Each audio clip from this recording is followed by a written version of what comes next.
మెదక్ జిల్లా నర్సాపూర్ మున్సిపల్ పరిధిలోని 4వ వార్డు 5వ వార్డులో ప్రచారం నిమిత్తం ఒక్కొక్క మనిషికి 100 రూపాయల చొప్పున ఇస్తామని, అందరూ తప్పనిసరిగా ప్రచారంలో పాల్గొనాలని ఓటర్లు డిమాండ్ చేశారు కాంగ్రెస్ పార్టీ నాయకులు. ఓటర్లు తిరగబడి 100 రూపాయలు తమకెందుకు ఇస్తారని నిలదీయగా అక్కడి నుంచి నాయకులు వెళ్లిపోయారు. ఇలా ఓటర్లను ప్రచారం నిమిత్తం వాడుకొని 100, 200 ఇస్తామని ప్రలోభపెట్టి అవి కూడా ఇవ్వలేకపోతున్నారు. ఈ విషయమే ప్రజలు ప్రశ్నిస్తే అధికారంలో ఉన్నది తామని, మీకు కావాల్సిన సహాయ సహకారాలు మేము అందించమని ప్రచారానికి రావాలని బెదిరిస్తున్నారని, అదేవిధంగా కొంతమంది టీఆర్ఎస్ నాయకులు కూడా ఇదితో పడుతున్నారని మహిళా ఓటర్లు వాపోయారు. ఇలాంటి ప్రలోభాలకు గురి చేయాలని ప్రయత్నిస్తున్న కాంగ్రెస్ పార్టీకి మరియు ఇతర పార్టీకి ససెమిరా ఓటు వేయమని మహిళా ఓటర్లు ఆయా పార్టీలపై తిరగబడ్డారు.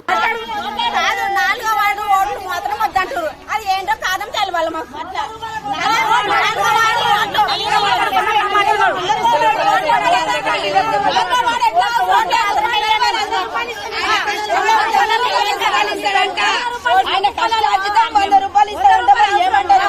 ఎందుకు ఇస్తాడు? ఆయన కష్టార్జితం 100 రూపాయలు ఇస్తారంటే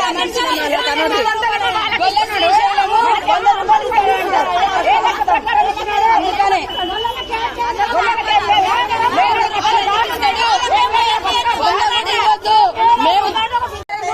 4వ వార్డులో దొరకపోతలేడు.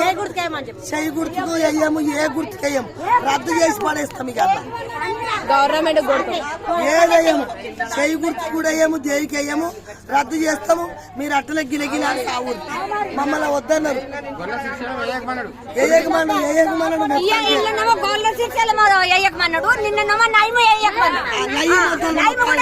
నయం కూడా మొత్తానికి రాకు నువ్వు రానే రాకు ఏం పనికి వచ్చినావా?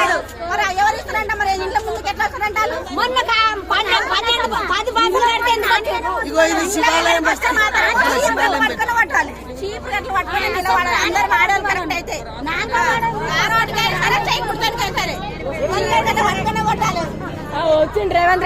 మరిన్ని అప్డేట్స్ కోసం మా ఛానల్ ని సబ్స్క్రైబ్ చేయండి.